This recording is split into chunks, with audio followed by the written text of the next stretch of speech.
Sora Feljellen. Wer Sportheiser und wer Sportgeld. Ich spor mir ab gute Freund auf der Welt. A wildfremder Stadt, a fremder Vokzaal und plötzlich der gerecht mir a warmer Strahl. A Blick und a Schmeichel, man gibt sich die Hand, wie Noente, was haben sich schon Jahren gekannt.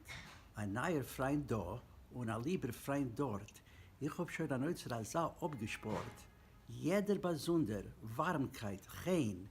Mit sie will ich kein Mal nicht bleiben allein. Ich will erst vergessen, upon einem Strich, die Freundschaft vergliehen auf ewig in mir. Vertuschen wird nehmen die raschige Zeit, nur äußer wird werden, geseder by night. By Sarah Feljellen, and it's called an Oitzer, which means a treasure. Oh. Wer Sportheiser und wer Sportgeld, ich spor mir ab gute Freund of the Welt. There are some people who own property, and there's some people just simply have a lot of money. What I have is good friends in this world. A new friend here, an older friend there. This kind of a treasure I've always had. I'll cut to the chase.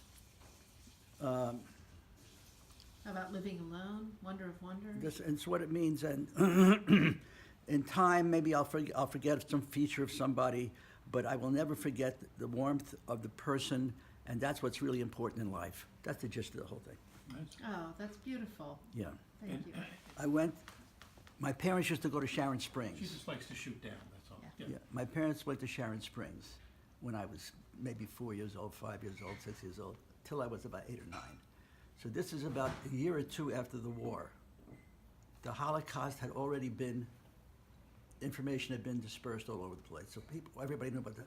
Sharon Springs was a place where a lot of Jews went. Why? Because these Jewish people, all immigrants, were told that sulfur baths can cure anything. So they always went to take sulfur baths in the summertime. And my parents believed that stuff, so they went also. And they would stay at one of these little Is hotels. it in the Catskills? Huh? Sharon Springs? Sharon Springs is in the, oh Jesus. Adirondacks? Not about a half hour from the Baseball Hall of Fame. Oh, Cooperstown. Not far from Cooperstown. Okay. And so there were these two hotels with a huge amount of land between the hotels. And every day, these Jews, families, the men especially, and a lot of women too, would sit at these round tables on this huge lawn and play cards. And this was not the Jewish segment of the Jewish population that was terribly intellectual. You know, every group has their own intellects and they're all the highbrows and lowbrows. This was not lowbrow, but it was not highbrow. And I went to a Yiddish school where after the regular school, twice a week, my parents sent me to a secular Yiddish-speaking place where you learned Yiddish, history, drama, dance, singing, all in Yiddish, nothing religious about the thing. Anyway, Oh, wait, what was your father? a Jewish atheist. Okay, as are you. Yeah. Right. So, and as are my sons, okay. And so they gave us a raffle for this little Yiddish school because they were operating on a prayer, you know, that Yes. they keep going. So and these were all immigrant people. And so I had the raffle book, and whichever child brought in sold the most raffles, they got a clock. This clock did something that no other clock could ever do. I don't know what the hell it was. So all of us kids, we wanted to win the clock. So they each gave us 10 raffle books. It was 10 cents a raffle, and 10 raffles in each book. It's $1 a book. So I took them with me to Sharon Springs. And then I see everybody playing cards out there. So I thought, this is a perfect place. These people all speak Yiddish. I could go around to each table where they're playing cards. You know, so I went around to each table. I speak Yiddish fluently. So I started to speak Yiddish. No one paid attention to me. They had no attention to me. I was 7 years old. So I didn't think that was particularly fair because A, I was an only child, and attention was always paid to me by my parents, you know. So it seemed unusual.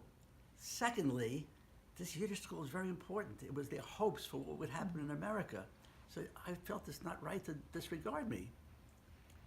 So I had a booming voice even at 7. There was a chair that wasn't being used. And there was another kid with me that I met at the hotel, my age, and he was with me. I didn't say a word to anybody. I took the chair.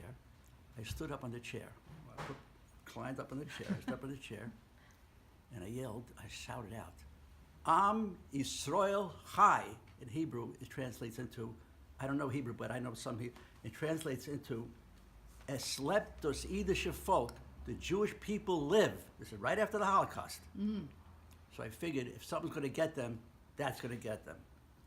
And the poem starts, cry it out, my people, about your ache. Cry it out, because we have to build, the whole Yiddish thing. And you can't build on tears. You must build on hope. And another 2 stanzas, a very short little thing. And I said, and that's why we have to think of generations ahead, and not just what happened. We have to build, because the Jewish people live.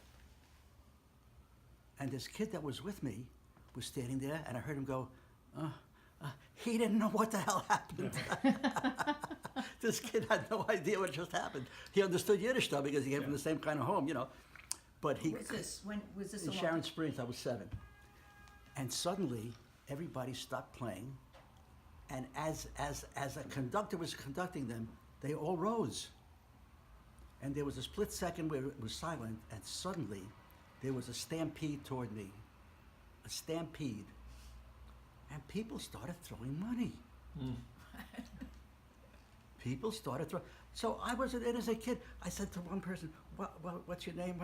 I wanted to give him a raffle. Raffle? They were raining money down on me. I said to the kid, the lady walked over to me and she said to me in Yiddish, kid, forget the raffle. She said, get the box. And she gave the kid, my friend, the box. I was standing on a chair. And I said to the kid, pick all the money up, put it in the box. So he did. And I wound up with $118 and some coins. Bravo. I didn't sell a single raffle. And so I took the box and I brought it up to my parents' room at the hotel, and my father and mother were there, and my father said, what do you got there, Henry? So I told him the story, and as I was telling him, I turned the box over on the bed, and this money poured out, 2 $20 bills. This is 1945 or 46, I don't remember exactly. 2 $20, 10s, 5s, a lot of singles, coins all over the place. You're talking to Jewish people who just lost, Everything. Yeah. So it turned out to be $118 and change. So come September, I bring $118 and change into the Yiddish school, and one other kid who thought he would win sold 8 raffles for 80 cents. Oh, wow. Oh. These are all young kids. Yeah. We were all Yeah. 7 years old. You know? Uh-huh. And I brought $118, and so I won the clock. Don't ask me what this clock did. I don't even think I took it home. I don't know. But Wow. isn't that a story? Incredible. Incredible. 7 years